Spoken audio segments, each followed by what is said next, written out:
Assalamualaikum warahmatullahi wabarakatuh. Perkenalkan, sebelumnya nama saya Heraldi Septarianto, peserta Latsar CPNS Kementerian ATR BPN tahun 2021. Pada video kali ini saya akan membahas mengenai materi yang ada di agenda 2, yaitu mengenai nilai-nilai PNS. Untuk lebih jelasnya, silakan simak video berikut.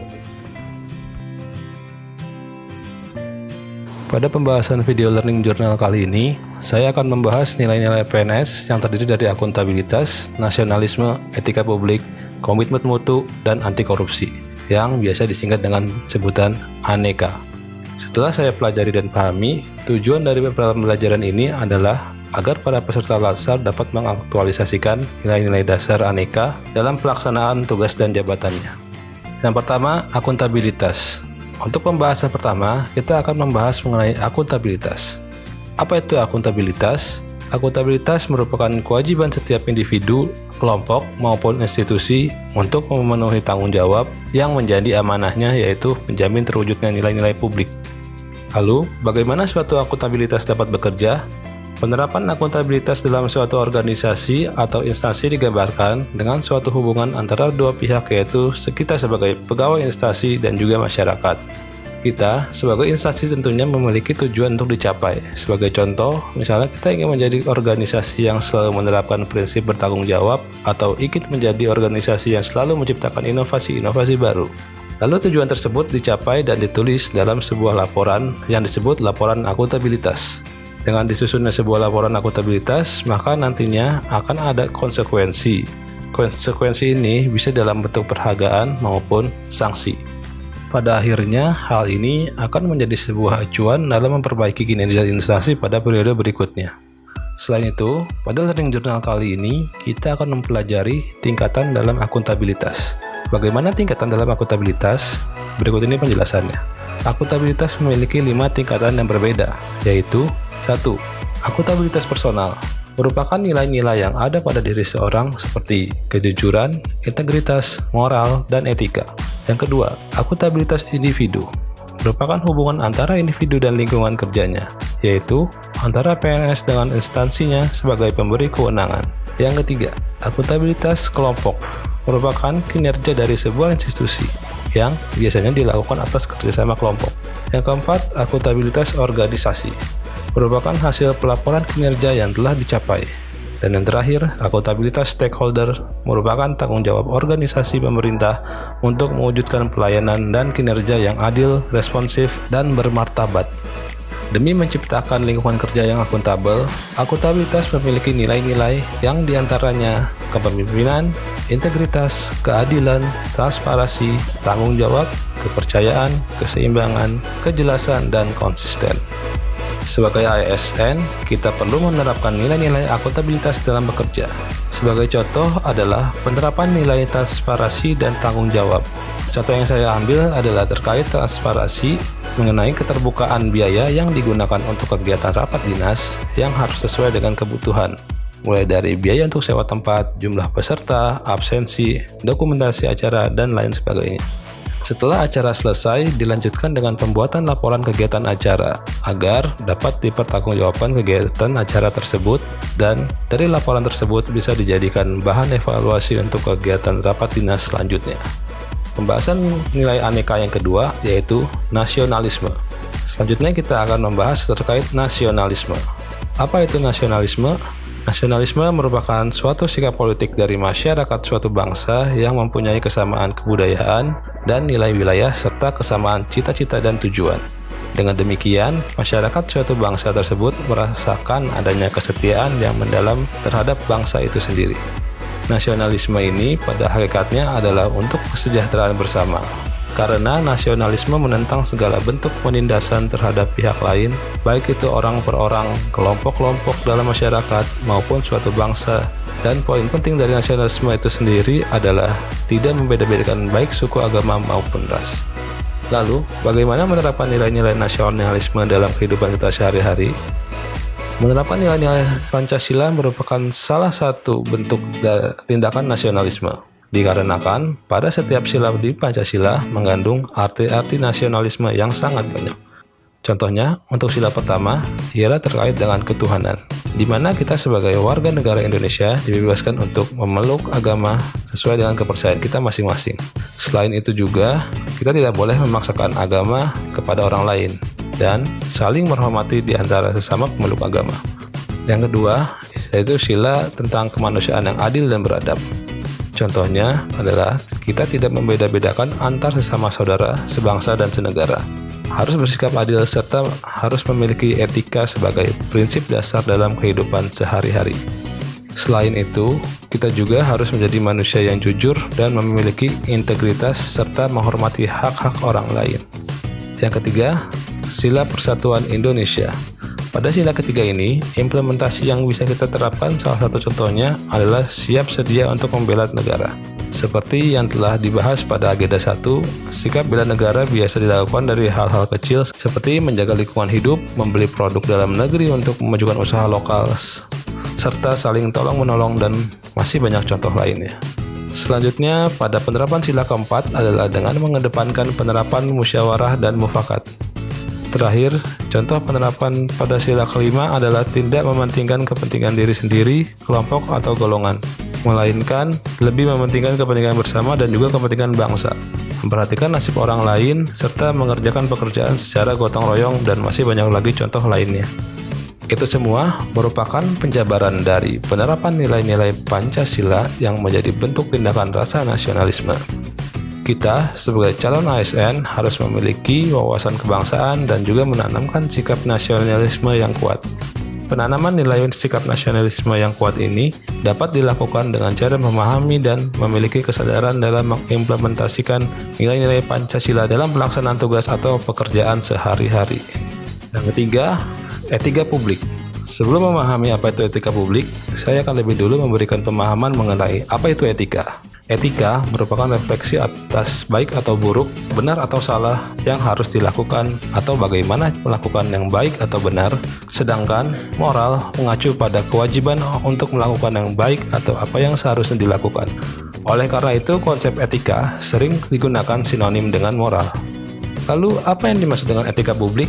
Dalam kaitannya dengan pelayanan publik, etika publik adalah refleksi tentang standar atau norma yang menentukan baik atau buruk, benar atau salah perilaku, tindakan, dan keputusan untuk mengarahkan kebijakan publik dalam rangka menjalankan tanggung jawab pelayanan publik. Selain etika publik, ada pula kode etik. Lalu, apa pengertian dari kode etik itu sendiri? Kode etik merupakan aturan-aturan yang mengatur tingkah laku dalam suatu kelompok khusus. Sudut pandangnya hanya ditunjukkan pada hal-hal prinsip dalam bentuk ketentuan-ketentuan tertulis. Pada etika publik sangat berkaitan erat dengan ASN. Berikut ini beberapa poin mengenai nilai-nilai dasar etika publik yang tercantum dalam Undang-Undang ASN. Pertama, memegang teguh nilai-nilai dalam ideologi negara Pancasila. Yang kedua, setia dan mempertahankan Undang-Undang Dasar Negara Kesatuan Republik Indonesia tahun 1945. Yang ketiga, menjalankan tugas secara profesional dan tidak berpihak. Yang keempat, membutuhkan keputusan berdasarkan prinsip keahlian. Dan yang kelima, menciptakan lingkungan kerja yang non-diskriminatif. Serta masih banyak poin-poin lainnya terkait nilai-nilai dasar etika publik. Dalam lingkup etika publik, ASN memiliki peran penting dalam pelayanan publik. Ada 3 fokus utamanya. Yang pertama, pelayanan publik yang berkualitas dan relevan. Yang kedua, sisi dimensi reflektif. Etika publik berfungsi sebagai bantuan dalam menimbang pilihan sarana kebijakan publik dan alat evaluasi. Dan yang terakhir, moralitas etika, menjembatani antara norma moral dan tindakan faktual. Oleh karena itu, dengan diterapkannya kode etik aparatur sipil negara, perilaku pejabat publik harus berubah. Pertama, berubah dari penguasa menjadi pelayan. Yang kedua, berubah dari wewenang menjadi peranan. Dan yang ketiga, menyadari bahwa jabatan publik adalah amanah yang harus dipertanggungjawabkan bukan hanya di dunia, tapi juga di akhirat. Nilai-nilai aneka yang keempat yaitu komitmen mutu. Sebagai pelayan publik, seorang ASN harus memiliki komitmen mutu yang memadai. Komitmen mutu sendiri dapat diartikan sebagai suatu gagasan dalam pemberian pelayanan publik dengan memperhatikan kualitas dari layanan atau produk yang diberikan ke masyarakat dengan memperhatikan beberapa nilai, yaitu efektivitas, efisiensi, inovasi, dan orientasi mutu dalam pelayanannya. Adapun pengertian dari efektivitas sendiri ialah sejauh mana organisasi dapat mencapai tujuan yang ditetapkan atau berhasil mencapai apapun yang coba dikerjakan. Efektivitas organisasi berarti memberikan barang atau jasa yang dihargai oleh pelanggan. Sedangkan efisiensi merupakan jumlah sumber daya yang digunakan untuk mencapai tujuan organisasional. Efisiensi organisasi ditentukan oleh berapa banyak bahan baku, uang, dan manusia yang dibutuhkan untuk menghasilkan jumlah keluaran tertentu. Efisiensi dapat dihitung sebagai jumlah sumber daya yang digunakan untuk menghasilkan barang atau jasa. Lalu inovasi. Inovasi adalah cara utama di mana suatu organisasi beradaptasi terhadap perubahan-perubahan di pasar, teknologi, dan persaingan. Lalu yang terakhir, orientasi mutu merupakan sesuatu yang menjadi kebutuhan dan keinginan konsumen. Selanjutnya, nilai-nilai dasar komitmen mutu dalam memberikan pelayanan terdiri dari beberapa hal. Di antaranya, yang pertama, memberikan pelayanan sepenuh hati untuk menjaga dan memelihara pelanggan agar senantiasa tetap setia dan tidak berpindah ke tempat lain. Yang kedua, menghasilkan suatu produk dengan kualitas yang tinggi tanpa adanya cacat pada produk yang dihasilkan, serta tidak ada pemborosan selama proses produksi. Yang ketiga, selanjutnya mampu beradaptasi dengan perubahan yang terjadi di sekitar, baik yang berkaitan dengan pergeseran tuntutan maupun perkembangan teknologi. Yang keempat, melakukan pendekatan ilmiah dan inovatif dalam pemecahan masalah dan juga pengambilan keputusan. Dan yang terakhir, melakukan upaya perbaikan secara berkelanjutan melalui berbagai cara, baik melalui pelatihan-pelatihan, pengembangan ide kreatif, maupun secara berkolaborasi. Lalu, bagaimana cara penerapan di dalam pekerjaan kita sebagai ASN? Banyak cara yang bisa dilakukan untuk memperbaiki mutu dari suatu layanan. Hal paling dasar, kita perlu memahami terlebih dahulu fungsi, tugas pokok, dan peran yang diberikan institusi. Serta kita harus memiliki bidang kompetensi yang sesuai dengan bidang pekerjaan kita. Selain itu, kita juga harus merencanakan target mutu apa yang ingin dicapai, serta memahami juga karakter dari pelanggan yang akan kita layani. Lalu melayani dengan prima dan sepenuh hati, menerima kritik dan saran, juga termasuk ke dalam peningkatan mutu. Dalam menjalankan tugasnya, seharusnya para pejabat dan aparatur negara wajib memperhatikan perundang-undangan yang menjadi dasar hukum bagi setiap keputusan yang diambil dan juga tindakan yang dilakukan. Pada pembahasan nilai aneka yang terakhir adalah anti korupsi. Korupsi merupakan suatu tindakan yang dilakukan oleh individu atau kelompok yang merugikan negara dan merusak sendi-sendi kebersamaan serta memperlambat tercapainya tujuan nasional, yang diantaranya seperti tata ekonomi. Contohnya seperti pemborosan sumber-sumber, larinya modal ke luar negeri, gangguan terhadap perusahaan, dan gangguan penanaman modal. Selanjutnya itu tata sosial budaya. Contohnya seperti revolusi sosial dan ketimpangan sosial. Lalu selanjutnya tata politik. Contohnya seperti ketidakstabilan politik, pengambil alihan kekuasaan, hilangnya bantuan luar negeri, dan hilangnya kewibawaan pemerintah. Dan yang terakhir, tata administrasi. Contohnya seperti tidak efisien, kurangnya kemampuan administrasi, hilangnya keahlian, hilangnya sumber-sumber negara, keterbatasan kebijaksanaan pemerintah, dan pengambilan tindakan-tindakan represif. Lalu, apa saja yang menjadi penyebab munculnya tindakan korupsi? Ada beberapa faktor yang menjadi penyebab munculnya tindakan korupsi. Di antaranya, 1. Penegakan hukum yang tidak konsisten. Yang kedua, penyalahgunaan kekuasaan atau kewenangan. Ketiga, langkah lingkungan hidup yang anti korup. Yang keempat, rendahnya pendapatan penyelenggara negara. Yang kelima, kemiskinan atau keserakahan. Yang keenam, keuntungan korupsi lebih besar dibandingkan kerugian apabila ditangkap. Yang ketujuh, pemberian imbalan jasa. Dan yang kedelapan, gagalnya pendidikan agama dan etika. Sejatinya, tindakan korupsi harus dibasmi dalam kehidupan berbangsa dan bernegara. Dikarenakan, apabila terus-menerus dibiarkan, akan menjadi budaya yang sulit untuk dihilangkan. Serta akan sangat berdampak pada pertumbuhan ekonomi suatu negara, menurunnya investasi, dan akan meningkatkan kasus kemiskinan di suatu negara. Untuk menumbuhkan sikap anti korupsi, kita sebagai calon ASN harus memahami dan menerapkan nilai-nilai dasar anti korupsi pada kehidupan sehari-hari. Di antaranya, yang pertama itu sifat jujur, peduli, mandiri, disiplin, tanggung jawab, kerja keras, sederhana, berani, dan adil. Sebagai contoh, tindakan korupsi sederhana di tempat kerja, yaitu korupsi waktu. Contohnya, sering datang terlambat ke kantor, serta melakukan aktivitas pribadi ketika sedang di dalam jam kerja. Tanpa disadari, apabila hal-hal tersebut dibiarkan, maka nantinya lama-kelamaan akan menjadi budaya yang sulit dihilangkan.